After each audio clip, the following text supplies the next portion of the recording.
아엔 공주가 마침내 아버지의 마지막 생애에 대해 입을 열었는데 그녀의 이야기는 놀랍도록 많은 것을 드러내면서도 동시에 모두가 미처 알아채지 못했던 부분이기도 했습니다. 모두가 알고 있는 이야기는 동화 같은 버전입니다. 1939년 해군 사관학교에서 만난 소년과 소녀, 73년간 이어진 결혼 생활, 그리고 조용한 농장을 원했던 노인. 하지만 이 이야기는 마치 동화처럼 다듬어져 더 이상 숨겨진 진실이 없는 것처럼 느껴집니다. 진짜 이야기에는 중요한 문서가 있습니다. 한 남자가 불과 한 달 만에 조국, 교회, 성, 자귀를 포기하고 나서 그 대가로 얻은 것이 얼마나 적은지 깨닫는데 10년을 보냈다는 이야기입니다. 그리고 그가 77년 동안 매일 손에 끼고 다녔지만 제대로 살펴본 사람이 거의 없는 작은 물건 하나가 있습니다. 더 자세히 알아보기 전에 간단히 소개하겠습니다. 저는 해롤드입니다. 저는 이 가족을 둘러싼 모든 것, 즉 신고서, 등록부, 아무도 두 번 읽지 않는 사소한 기록들을 조사하는 일을 하고 있습니다. 이런 심층 분석에 더 관심이 있으시다면 크라운 워치를 구독해 주세요. 생각보다 훨씬 많은 도움이 될 것입니다. 믿기 힘든 일이 벌어졌습니다. 1952년 4월 9일 즉위 8주차의 여왕은 남편의 성을 자녀들에게서 영구히 박탈하는 선언문에 서명했습니다. 그리고 2021년 4월 9일 바로 그 남편이 윈저성에서 100세 생일을 2달 앞두고 세상을 떠났습니다. 그런데 영국 국민들은 그 다음 주 내내 그를 태어날 때의 성이 아닌 나중에 붙여진 성으로 불렀습니다. 69년이라는 시간 간격, 달력상으로는 같은 날짜에 일어난 일입니다. 그리고 그 가족 구성원 중 누구도 공개적으로 그 일에 대해 한마디도 한 적이 없어요. 제가 직접 확인해 봤는데 두 날짜 모두 맞아요. 아이 모든 이야기 아래에는 마치 보이지 않는 바닥처럼 숨겨진 진실이 있습니다. 모두가 잘못 알고 있는 사실부터 바로잡겠습니다. 나머지는 이 부분을 정확히 이해하는데 달려있기 때문입니다. 필립 공과 엘리자베스 여왕이 버킹엄 궁에서 함께 살지 않았다는 이야기를 들어보셨을 겁니다. 하지만 사실이 아닙니다. 두 사람은 1952년 여왕의 아버지가 돌아가신 후 함께 버킹엄 궁으로 이사했고 수십 년 동안 그곳에서 살았습니다. 자녀들도 그곳에서 자랐습니다. 필립 공은 궁에 사무실을 두고 영지 관리를 맡았으며 주방을 현대화하기도 했습니다. 전쟁 이후 비어있던 방에 배 있는 아이들 방에 텔레비전을 설치하기도 했습니다. 사실 그리고 이 깔끔한 소문보다 훨씬 더 끔찍한 진실은 필립 공이 이사를 극구 반대했지만 결국 포기하고 버킹엄 궁으로 들어갔다는 것입니다. 그리고 그는 자신이 들어가고 싶지 않다고 공개적으로 말했던 집에서 65년을 더 살았습니다. 2017년 96세의 나이로 그 집을 나왔습니다. 잠시 생각해보세요. 세르유살에 집을 거부했던 사람이 18살이 되어서도 여전히 그 집에 살고 있었고 모든 공적 의무에서 법적으로 해방된 첫 해에 짐을 싸서 떠났습니다. 이것은 새소리에 대한 변덕이 아닙니다. 이것은 한 문장을 마무리하는 것입니다. 이제 본론으로 돌아가서 1950년 12월 필립 왕자의 아버지는 몬테카를로의 한 호텔 방에서 세상을 떠났습니다. 그리스와 덴마크의 안드레아스 왕자는 말년을 거의 무일푼으로 아내와 떨어져 프랑스 남부에서 살았습니다. 필립은 23세였고 영국 해군에서 복무 중이었으며 전쟁이 시작되기 전부터 아버지를 본 적이 없었습니다. 나중에 그에게 돌아온 것은 여행 가방 몇 개였는데 그 안에는 옷가지, 상가 손잡이가 달린 나무 면도솔, 몇 장의 서류, 그리고 서명 반지가 들어있었습니다. 그것이 바로 그의 유산이었습니다. 두 나라의 왕자로 태어난 한 남자의 모든 물질적 유산이 이미 세상 어디에도 정착할 곳이 없었던 아들에게 전해졌습니다. 그는 그 반지를 끼고 평생을 바쳤습니다. 결혼식, 대관식, 70년간의 국빈 만찬과 공장 개장식, 그리고 공식 석상에서 악수했던 23만 명이 넘는 사람들과의 만남에도 말입니다. 90세가 된 그의 사진을 찾아보세요. 왼손 새끼손가락에 끼워져 있는 반지는 닳아서 얇아지고 새겨진 문장은 거의 납작해져 있습니다. 그 반지는 그가 아내를 통해 물려받지 않은 유일한 소유물이었습니다. 이 점을 기억해 두세요. 앞으로 계속해서 이 이야기를 할 것이고 1952년 4월에 서명된 문서에 이르러서는 왜 금속 조각 하나가 그토록 중요한 의미를 지니는지 이해하게 될 것입니다. 자, 이제 처음으로 돌아가 보겠습니다. 이 이야기는 진실이며 저는 이를 부인하지 않을 것입니다. 문제는 결혼식이 되면 모두들 그 이야기를 그만한다는 것이고 진짜 힘든 일은 결혼식부터 시작된다는 점입니다. 두 사람은 1939년 7월 다트머스 왕립 해군 사관학교에서 정식으로 만났습니다. 그녀는 13살이었고 그는 18살의 사관생도였다. 키가 크고 금발의 13살 소녀들이 눈여겨보는 것들을 아주 잘하는 아이였다. 그의 경우 테티스 그물을 뛰어넘고 관중 앞에서 엄청난 양의 새우를 먹는 것이 바로 그런 재능이었다. 그녀의 가정교사는 그 모습을 기록했다. 엘리자베스는 방문 내내 그를 유심히 지켜보았고 방문 후에도 그에 대한 이야기를 끊임없이 했다. 그들은 그 전에 1904년 그의 사촌인 마리나 공주와 그녀의 삼촌인 켄트 공작의 결혼식에서 만난 적이 있었다. 그녀는 8살이었다. 다트머스 대학이 중요한 곳이었다. 그러다 전쟁이 발발했고 편지가 시작되었다. 그리고 이 부분이 마치 동화처럼 사진으로 찍히고 누군가 당연한 질문을 하기 전에 바로 삭제되는 부분이다. 그가 어디에서 편지를 썼는지, 휴가가 나면 어디로 가려고 했는지 스스로에게 물어보세요. 그는 갈 곳이 없었으니까요. 그의 아버지는 몬테카를로에 있었고 사실상 그의 삶에서 사라져 버렸습니다. 그의 어머니인 앨리스 공주는 1920년대 후반에 심각한 정신질환을 앓아 요양원에서 몇 년을 보냈고 전쟁 당시에는 점령된 아테네에서 유대인 가족을 자신의 아파트에 숨겨주었는데 이 공로로 이스라엘은 훗날 야드바셴에서 그녀를 기렸습니다. 그의 네 누나는 모두 결혼해서 독일에 살고 있었습니다. 그의 할아버지의 왕위는 이미 사라졌습니다. 그가 생후 18개월이었을 때 가족은 영국 군함에 실려 코르프 섬을 떠났고 그는 아기 침대로 쓰이던 오렌지 상자에 담겨 처음으로 국경을 넘었습니다. 필립 왕자는 학창 시절 방학을 친척집이나 부모님이 불쌍히 여겨 돌봐준 친구들 집에서 보냈습니다. 그는 작은 여행 가방과 자전거 그리고 계속 바뀌는 주소만 가지고 다녔습니다. 윈저에 사는 한 소녀가 그에게 편지를 쓰기 시작했을 때 그의 손에 들어온 것은 단순한 소녀의 편지가 아니라 아기 이후 처음으로 받은 고정된 주소였습니다. 이 두 가지를 꼭 기억해 두세요.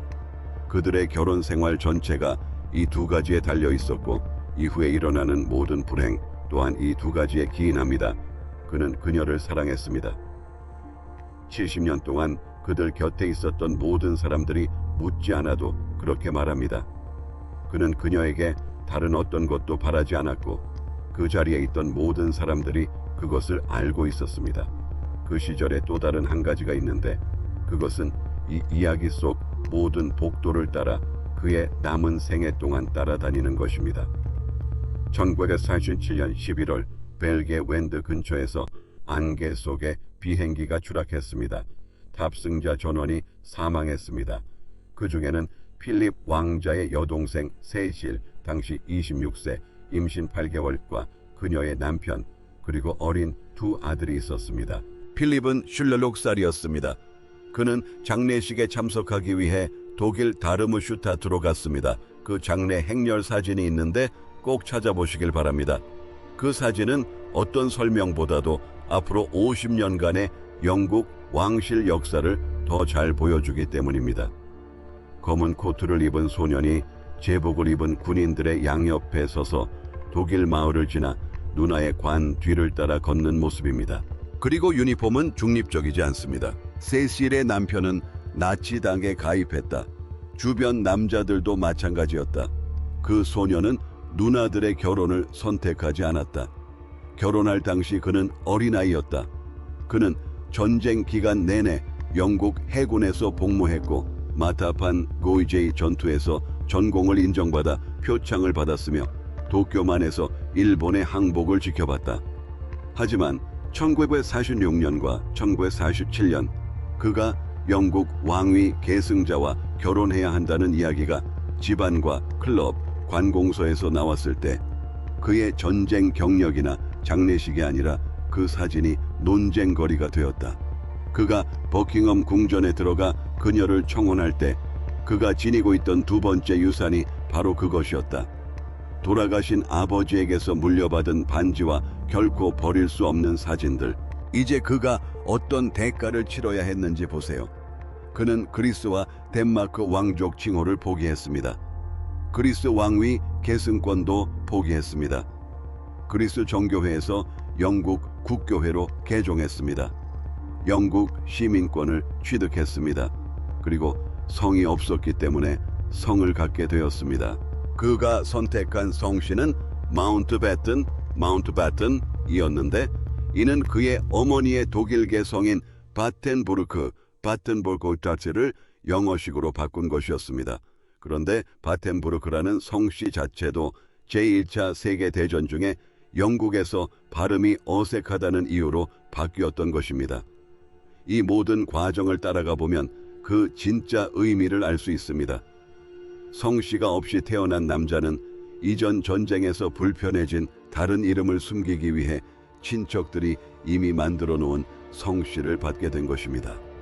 그는 결혼 생활 내내 일종의 홍보 수단이었던 성씨를 가지고 있었고 5년 안에 그마저도 잃게 될 운명이었습니다. 약혼은 1947년 7월에 발표되었습니다. 그가 그녀에게 준 반지는 가운데에 생캐럿 다이아몬드가 박혀 있고 주변에 작은 보석들이 박혀 있었는데 그 보석들은 그의 어머니가 소유했던 티아라에서 나온 것이었습니다. 앨리스는 그 티아라를 부숴버렸습니다. 더 이상 줄 것이 없었던 그녀는 마지막 남은 티아라를 그녀에게 주었습니다. 그 세부 사항은 실화이며 약혼에 대한 모든 진지한 기록에 나와 있습니다. 제가 계속해서 그 부분을 언급하는 이유는 이 이야기 전체에서 그의 가족 쪽에서 그에게 무언가를 건네주는 유일한 순간이기 때문입니다. 보통은 그 반대의 경우가 대부분이죠. 그들은 1947년 11월 20일 웨스트민스터 사원에서 결혼했습니다. 2,000명의 하객이 참석했고 결혼식은 2억 명에게 라디오로 생중계되었습니다.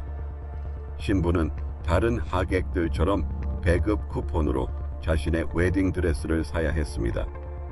결혼식 당일 아침 국왕은 그에게 에든버러 공작, 메리언스 백작, 그리니치 남작 자귀를 수여했습니다. 이 목록에서 빠진 것이 무엇인지 주목하세요. 나중에 다시 등장하는데 그 방식은 꽤나 가슴 아픕니다. 그는 영국 왕자로 임명되지 않았습니다. 그는 그리스와 덴마크의 왕자로 태어났지만 그 자귀를 포기했습니다. 영국 왕자 자귀는 결혼식이나 자녀, 즉위식과 함께 수여된 것이 아닙니다. 10년 후인 1957년에야 수여되었습니다.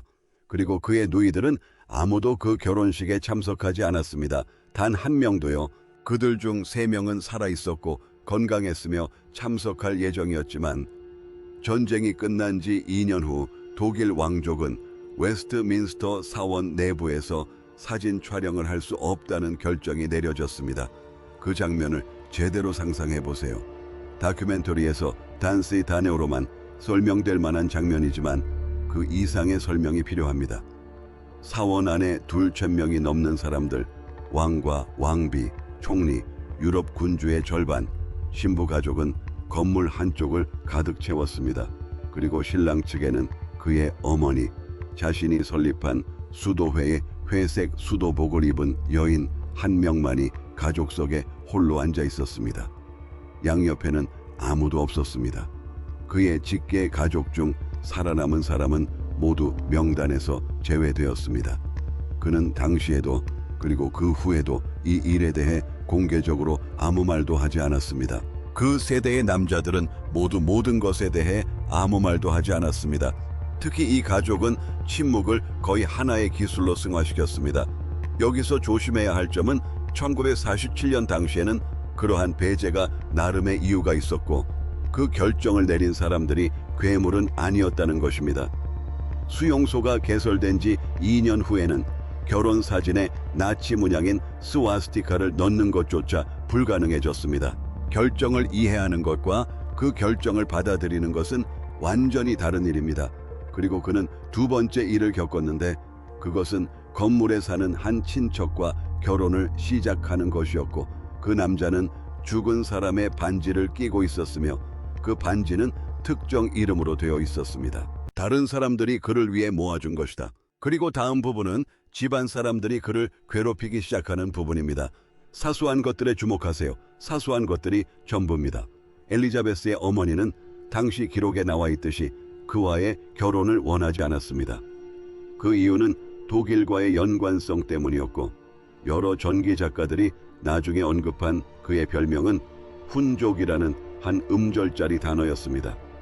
지금 제가 녹음 파일을 보여드릴 수는 없지만 기록에 따르면 그 집안에 대해 글을 쓴 여러 사람들이 그 표현을 언급했고 그와 가까웠던 사람들 중 누구도 부인하지 않았으며 그 별명을 지어준 여성은 그보다 19년을 더 살았고 공개적으로 그 이야기를 정정한 적이 한 번도 없었다고 합니다.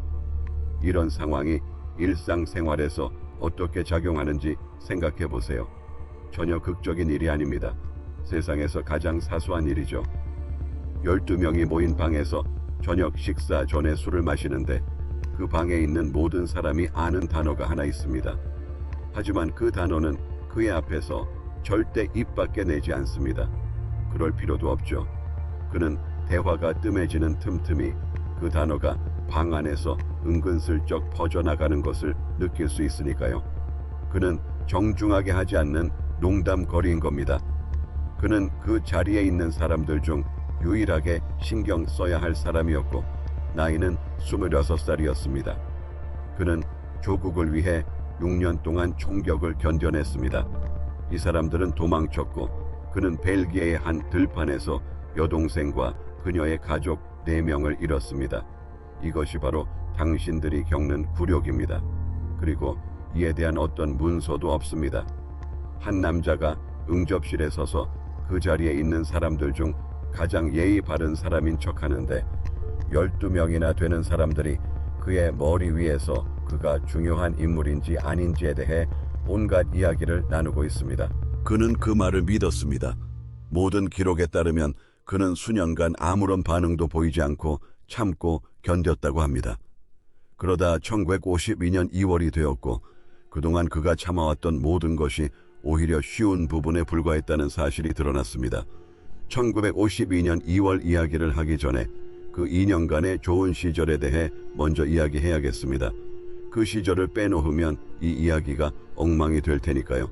1959년부터 1951년까지 필립 왕자는 지중해 함대 소속으로 몰타에 주둔했고 엘리자베스 여왕은 그를 따라 몰타로 갔습니다. 두 사람은 빌라를 빌려 함께 살았습니다. 엘리자베스 여왕은 공식 석상의 모습을 드러내는 일도 왕실 서류함도 가정부도 따로 두지 않았습니다. 직접 운전했고 마을 사람들처럼 미용실에 다녔습니다. 경기장에 앉아 남편이 폴로 경기를 하는 모습을 구경하기도 했습니다. 필립 왕자는 그곳에서 프리기스함을 지휘하는 임무를 맡았습니다. 당시를 회상하는 사람들의 말에 따르면 그 몇 달은 두 사람 인생에서 가장 행복한 시기였다고 합니다. 당시 두 사람을 알던 사람들은 지금의 엘리자베스 여왕을 완전히 다른 인물로 묘사합니다. 대오 크게, 대오 빠르게, 아무도 그녀에게 다른 모습을 요구하지 않았던 나라에서 누군가의 아내. 이제 그 장면을 머릿속에 담아두세요. 단 한 통의 전화로 모든 것이 끝날 테고 다시는 돌아오지 않을 테니까요. 1952년 2월 그녀와 그녀는 아버지 조지 5세 6세가 건강상의 이유로 여행할 수 없었기에 영견방 순방을 대신하여 케냐에 있었습니다. 그들은 코끼리들이 뛰어노는 물웅덩이 위 무화과 나무에 지어진 트리톱스라는 숙소에서 하룻밤을 보냈습니다. 그녀의 아버지는 2월 6일 새벽 샌드린검에서 잠자던 중 세상을 떠났습니다. 그 소식은 그녀에게 전해지기 몇 시간 전 케냐에 있던 일행에게 먼저 전해졌고, 소식을 들은 사람은 필립 왕자였습니다. 그의 개인 비서가 집에서 떨어진 잔디밭에서 그에게 먼저 소식을 전했습니다. 그날 아침 그의 표정에 대한 모든 기록은 똑같은 묘사를 하고 있습니다. 그리고 그 묘사는 슬픔과는 거리가 멀었습니다. 그에게 소식을 전한 마이크 파커는 나중에 그가 마치 세상의 절반이 무너진 듯한 표정이었다고 말했습니다. 그는 그녀를 정원으로 데리고 나가 직접 소식을 전했습니다. 약 30분 후 그들은 집으로 돌아왔다. 그녀는 책상에 앉아 일정을 망쳐놓은 것에 대해 사람들에게 사과하기 시작했다. 그 시간이 바로 그 결혼 생활의 마지막 시간이었다. 왜냐하면 다음 날 기계가 도착했고, 그 기계는 나름의 의견을 가지고 있었기 때문이다. 그날 아침부터 그는 남은 평생 동안 모든 방에서 모든 사람이 도착할 때마다 그녀의 뒤를 따라다녔다. 그녀의 개인 비서들은 그녀에게 보고했고, 그녀의 빨간 서류함은 그를 위해 열리지 않았다. 그녀의 결정은 그를 우회했다. 그는 29살에 군함을 지휘했지만 31살이 되자 그의 직무는 그저 자리에 앉아 조용히 왼쪽으로 2걸음 떨어져 있는 것이었다. 그는 다시는 해군으로 돌아가지 않았다.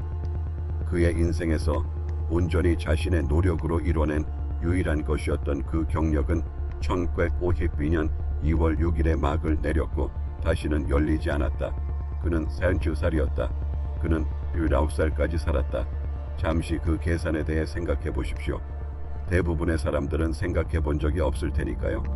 그는 한때 무언가에 매우 뛰어났지만 다시는 그 일을 할 수 없었던 사람으로 69년을 보냈다. 그리고 30년 후 또 다른 외부인이 바로 그 건물에 시집가게 되었고, 똑같은 어조로 똑같은 지시를 받았습니다. 아이나라 모든 사람들이 그 일이 다이아에나에게 어떤 영향을 미쳤는지 지켜봤습니다. 다이아에나는 어디로 걸어야 하는지, 무엇을 입어야 하는지, 언제 말해야 하는지, 언제 멈춰야 하는지 지시를 받았습니다. 그 지시를 내리는 사람들은 한결같이 정중했는데 그 정중함이 가장 고통스러웠습니다. 그리고 그 집안에서 그녀에게 무슨 일이 일어나고 있는지 정확히 이해하는 몇 안 되는 사람 중 한 명은 1952년에 자신도 똑같은 과정을 겪었던 사람이었습니다. 이 모든 것이 결국에는 되돌아오고 아주 심하게 되돌아온다는 것을 기억하십시오. 두 사람이 1949년부터 1952년까지 살았던 클레런스 하우스는 필립 왕자가 리모델링에 깊이 관여했던 곳입니다. 그는 가구와 비품까지 직접 골랐습니다. 그는 배관 문제로 논쟁을 벌였다.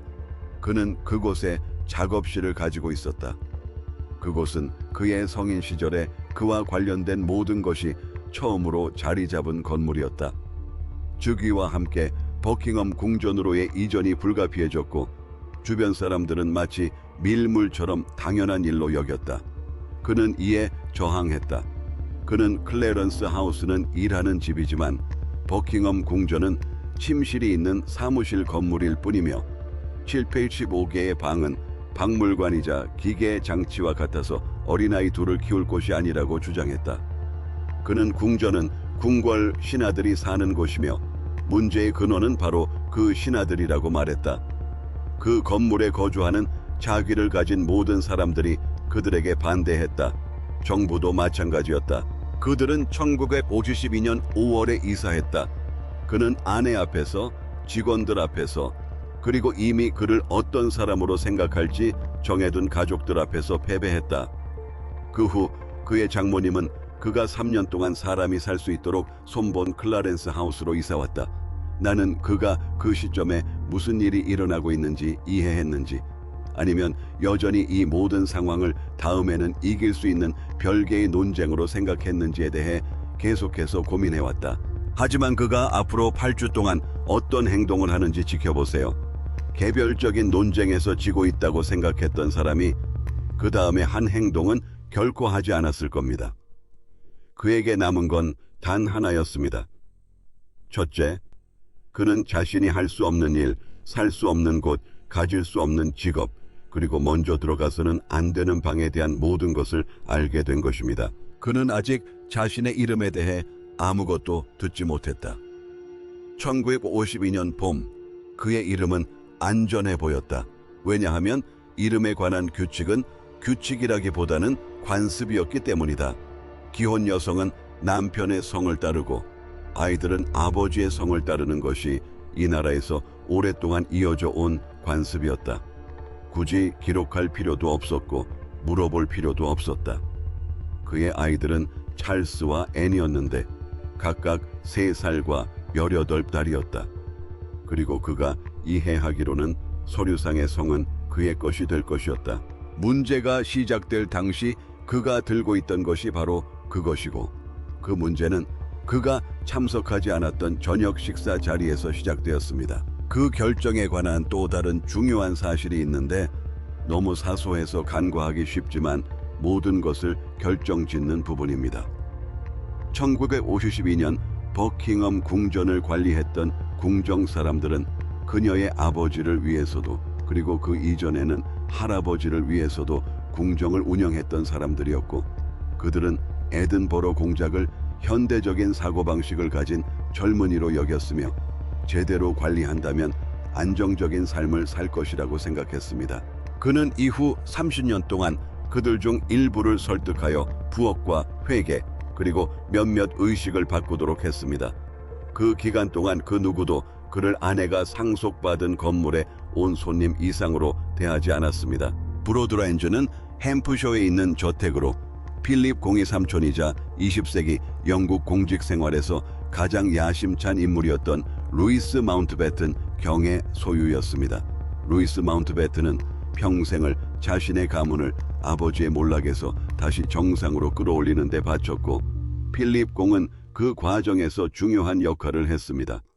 그는 필립 공의 성공을 이끌고 인맥을 쌓고 영국 시민권을 취득하게 하고 성씨를 지어주었으며 1947년 웨스트민스터 사원에서 미래의 영국 여왕과 결혼하는 조카를 지켜보았습니다. 즉위 후 몇 주 뒤 브로드랜즈에서 열린 만찬에서 그는 손님들 앞에서 마운트배튼 가문에는 이제 비가 내린다 라고 말했습니다.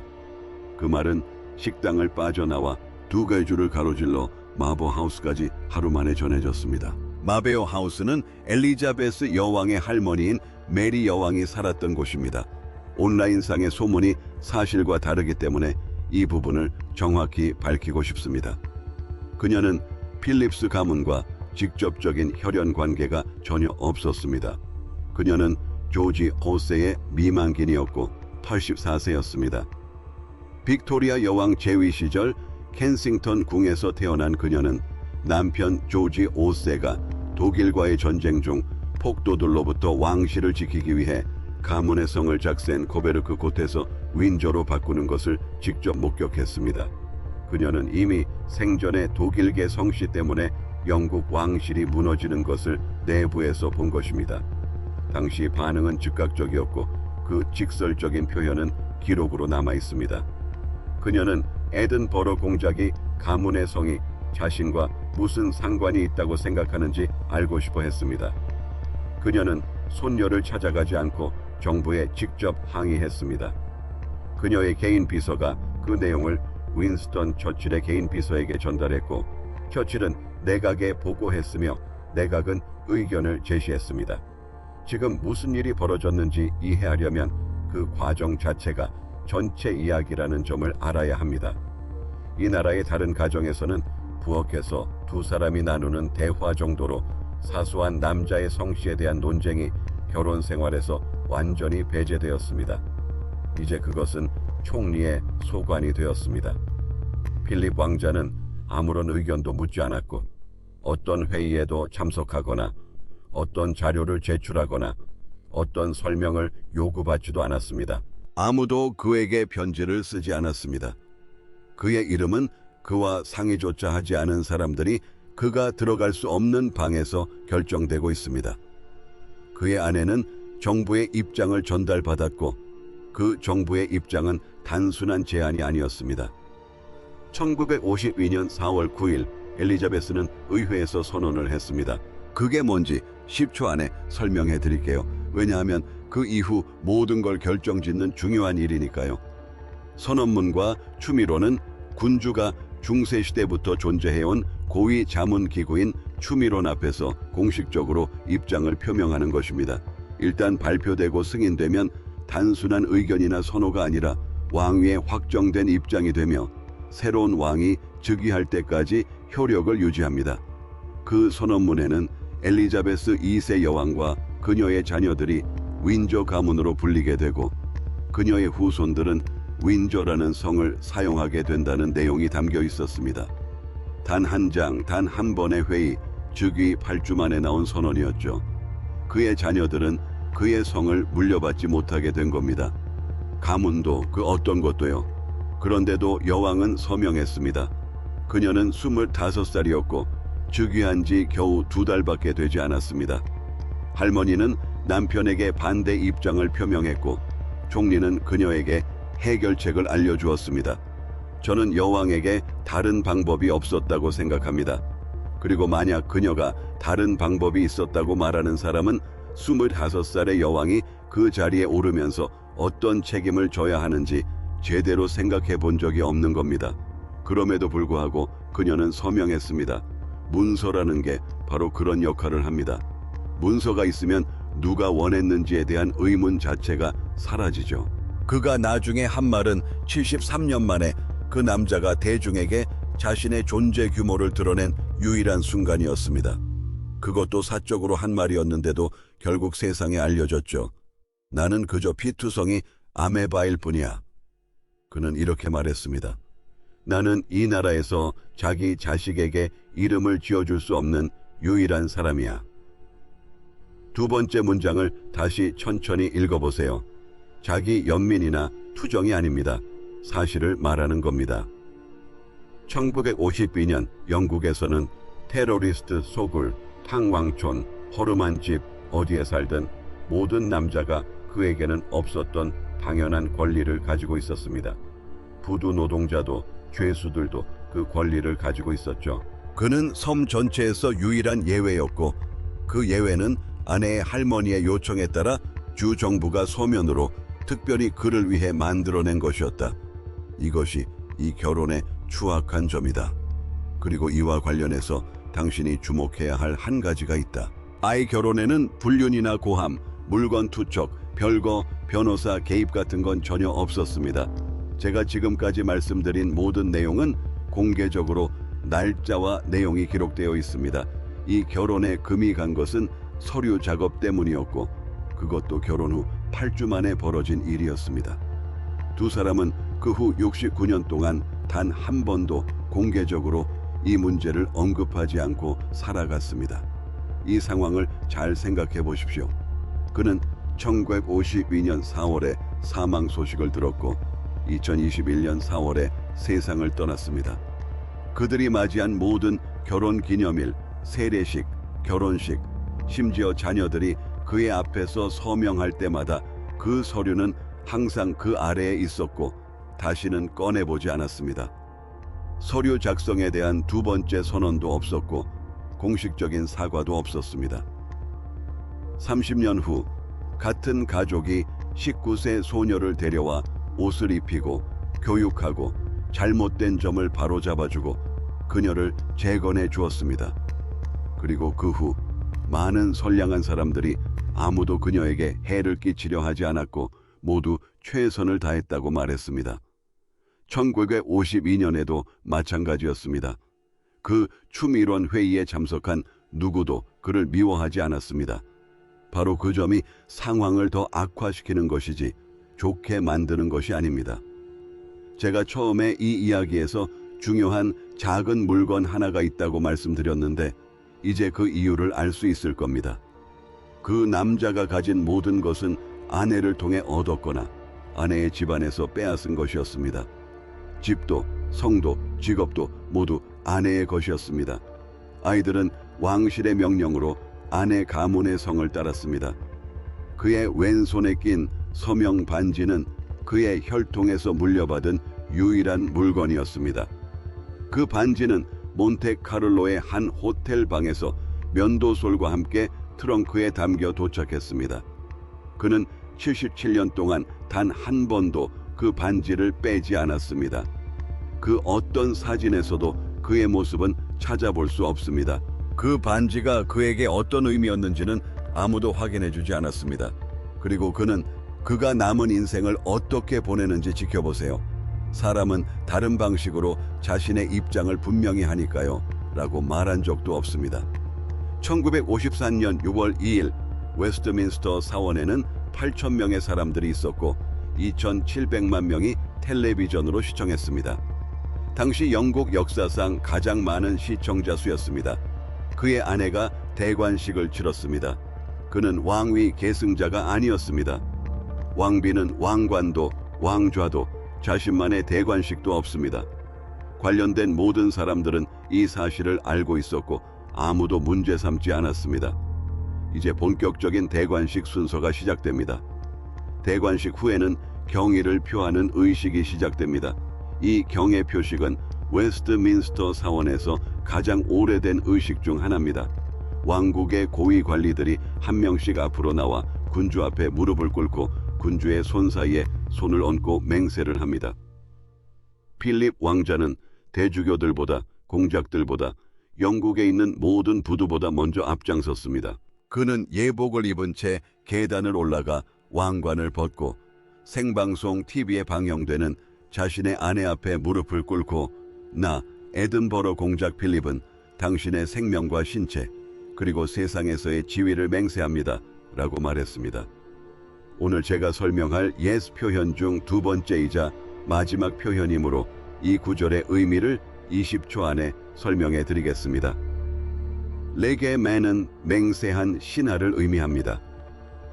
Life and Limb은 그의 신세를, Earthly Worship은 세상에서의 그의 지위를 뜻합니다. 이 맹세는 중세 시대의 것으로 단순히 장식적인 것이 아닙니다. 맹세는 맹세하는 사람의 신체와 명예를 그리고 그 모든 것을 무릎 꿇고 있는 상대방에게 넘겨주는 것을 의미합니다. 그는 자리에서 일어나 그녀의 머리에 씌워진 왕관을 만지고 뺨에 입맞춤한 후 아무도 군주에게 등을 돌릴 수 없다는 듯이 뒷걸음질 치며 계단을 내려갔습니다. 그는 32살이었고 그녀와 결혼한 지 5년 반이 되었습니다. 저는 그 영상을 건강에 해로울 정도로 여러 번 봤습니다. 여러분도 꼭 한번 보시기를 부탁드립니다. 그의 얼굴은 미동도 하지 않습니다. 그는 그 일을 완벽하게 해냅니다. 왜냐하면 그는 그 건물에서 모든 일을 완벽하게 처리하는데 가장 뛰어난 사람이었기 때문입니다. 그리고 그것이 2,700만 명 앞에서 당신이 당한 굴욕적인 장면입니다. 놀라운 것은 그 장면을 지켜보던 누구도 그것을 굴욕적인 장면으로 생각하지 않았다는 것입니다. 그들은 그것이 꽤 감동적이라고 생각했습니다. 다음날 모든 신문 한 면에 그 사진이 실렸는데 헌신적인 모습을 담은 사진이었습니다. 정확히 한 달 반 전은 그의 자녀들에게서 그의 이름을 떼게 된 선언의 1주년이었습니다. 이제 앞으로 4년 동안 무슨 일이 벌어지는지 지켜보세요. 왕실 업무는 멈추지 않았습니다. 그는 1947년에 그리스와 덴마크의 왕자 직위를 포기했습니다. 영국에서 그에 상응하는 지위는 결혼식이나 찰스의 탄생, 앤의 탄생, 즉위, 대관식과 함께 주어지는 것이 아니었습니다. 에든버러 공작은 더 이상 영국의 왕자가 아니었습니다. 5회국 법원들은 그를 어떻게 처리해야 할지 몰랐고 그 가문에 이해관계가 있는 모든 사람들은 특허장이 발급되지 않는 이유를 너무나 잘 알고 있었습니다. 바로 그의 아내의 어머니와 할머니가 특허장 발급을 원하지 않았기 때문입니다. 메리 여왕은 1953년 3월에 세상을 떠났습니다. 엘리자베스 왕대비는 그 후 반세기를 더 살았습니다. 프린스턴 호는 마침내 결혼 10년 후인 1957년 2월에 도착했지만 그때쯤에는 더 이상 선물이 아니라 너무 늦게 도착해서 얻을 수 없는 사과에 가까운 의미를 지니게 되었습니다. 그리고 같은 달 73년 만에 처음으로 모든 것이 세상에 알려지게 되었습니다. 필립 왕자는 왕실 요트를 타고 4개월 동안 영변방 순방을 떠났습니다. 어떤 상황에서든 부부에게 4개월은 긴 시간입니다.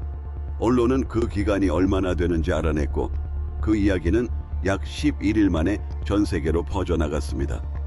궁궐 내 불화, 별거, 위기에 처한 결혼 생활.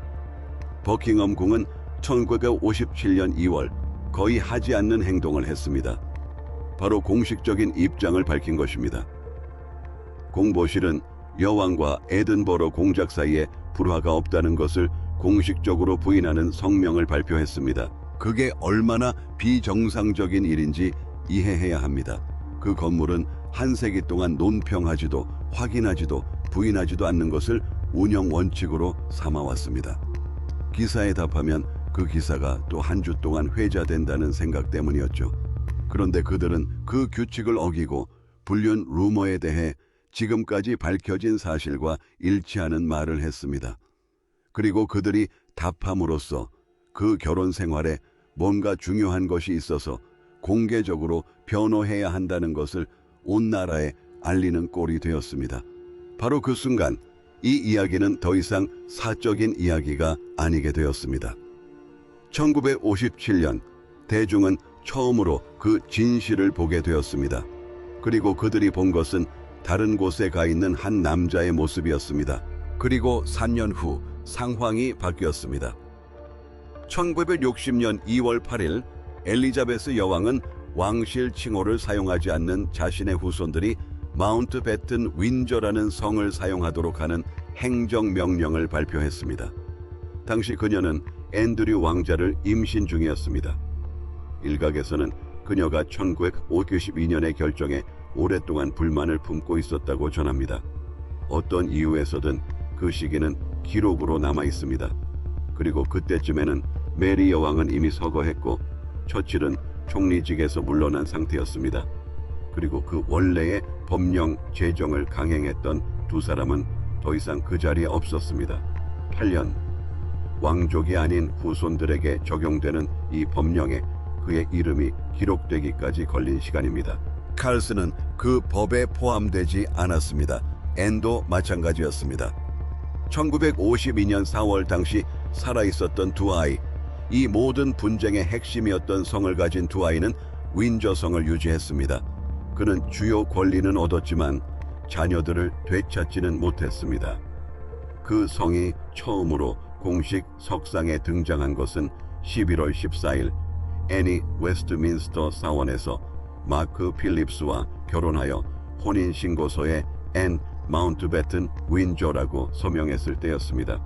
그녀의 아버지는 불과 하나 8m 떨어진 곳에 서 있었습니다. 23살의 딸이 결혼식 날 텔레비전으로 5억 명의 사람들이 지켜보는 가운데 이 나라 역사상 처음으로 어머니의 성을 법적 문서에 올린 것입니다.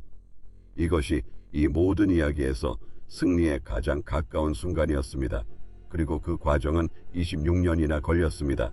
그리고 그것은 한 젊은 여성이 스스로 특정한 방식으로 서명하기로 결정했기 때문에 가능했습니다. 그로부터 8년 후인 1981년 7월 29일 다이아애나 스펜서라는 19세 소녀가 세인트폴 대성당의 등록부에 같은 가족의 새로운 구성원으로 서명했습니다.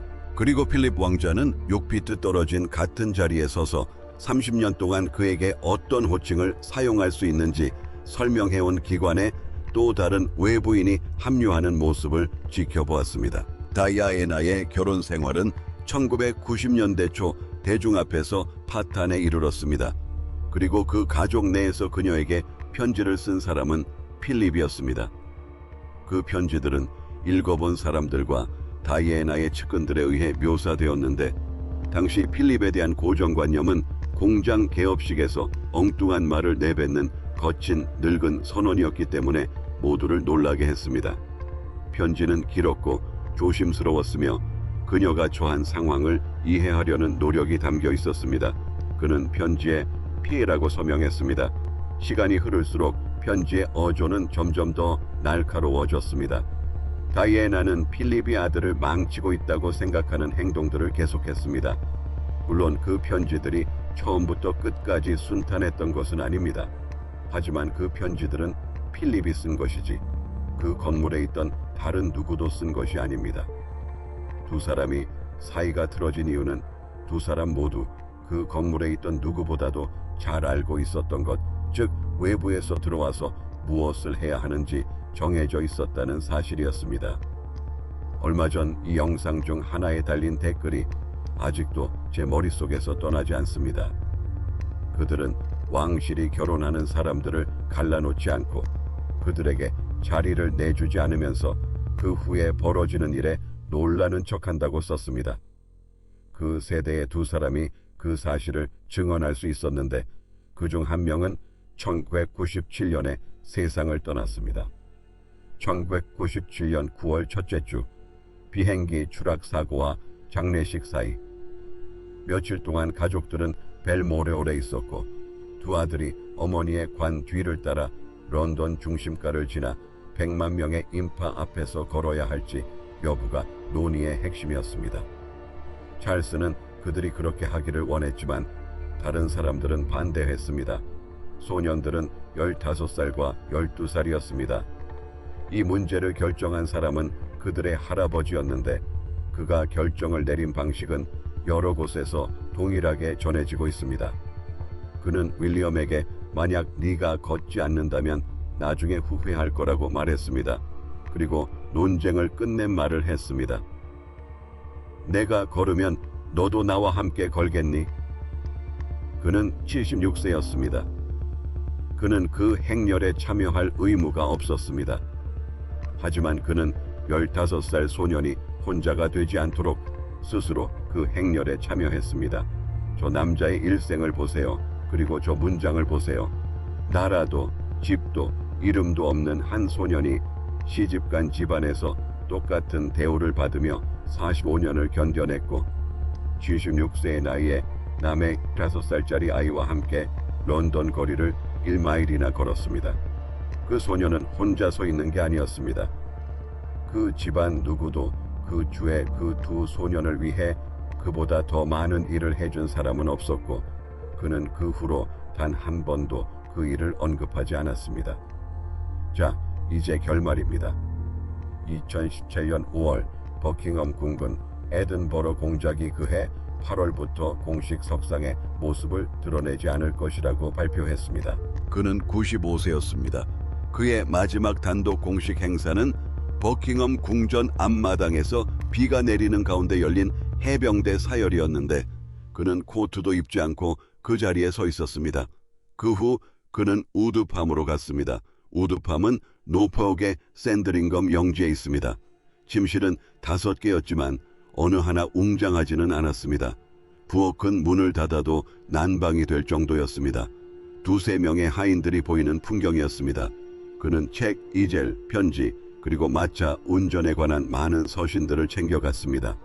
그는 사람들에게 남은 것을 가지고 하고 싶은 대로 할 것이라고 여러 번 말했는데 그가 말하길 남은 것은 그리 많지 않았습니다. 여왕은 주말마다 찾아왔습니다. 그녀는 남편이 160km 떨어진 농가에 사는 동안 윈저에서 4년 동안 국정을 운영했습니다. 두 사람은 끊임없이 편지를 쓰고 전화를 주고받았습니다. 그 시절 두 사람이 함께 있는 모습을 본 사람들은 두 사람 모두 건강해 보였다고 말합니다. 온라인에서 사람들이 논쟁하는 것은 바로 그 건강 상태에 대한 것입니다. 그는 떠났고 그녀는 남았습니다. 그리고 논쟁은 항상 그가 앙심을 품고 떠났는지에 대한 것이었습니다. 그리고 온 나라는 그 이야기를 그냥 넘기지 않았습니다. 그가 노폭으로 간 순간부터 신문과 온라인에서는 한 가지 이론이 대대적으로 보도되었습니다. 그는 기다렸다는 것입니다. 65년이라는 세월 동안 수많은 약속과 악수를 나누었고 마지막 의무가 끝난 날 그는 그녀의 집을 나서면서 누구도 반박할 수 없는 메시지를 전달하려 했다는 것입니다. 2021년이 되자 그 이론이 승리했고 사람들은 그의 장례식 영상 아래에서 마치 기정사실인 양 되풀이했습니다. 그는 2021년 4월 9일 99세의 나이로 윈저에서 아내와 함께 세상을 떠났습니다. 그의 자녀들의 이름에서 그의 이름이 지워진 날로부터 정확히 69년 만의 일이었습니다. 그는 4월 17일 세인트 조지 예배당에 안장되었습니다. 그리고 그 주에 쓰인 모든 글보다 더 큰 파장을 일으킨 한 장의 사진이 온 나라에 전해졌습니다. 800명을 수용할 수 있는 예배당에 30명만 모여 있었습니다. 모임에 대한 규제가 여전히 시행 중이었습니다. 그리고 73년간 함께했던 남편의 장례식에서 검은 옷을 입은 94세 할머니가 양옆으로 4미터나 되는 텅 빈 돌무덤 안에 완전히 홀로 앉아있는 모습이 있었습니다. 그 사진은 다음날 아침 전 세계 모든 신문 한 면에 실렸고 4년 동안 그 결혼 생활이 실패했다고 주장해온 많은 사람들의 생각을 바꿔놓았습니다.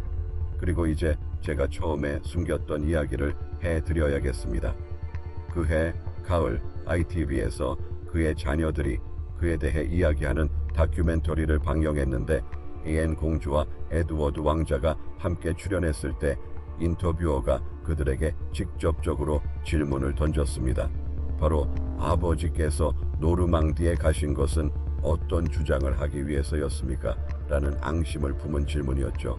그 질문에 답한 사람은 앤이었는데 그녀는 그와 가장 가까웠던 사람이었지만 말을 끝내지 못하고 중얼거렸다. 그녀의 대답은 그가 나이가 들어서 수많은 사람들이 악수하려 들지 않는 농장을 산책할 수 있는 곳을 원한다는 것이었다.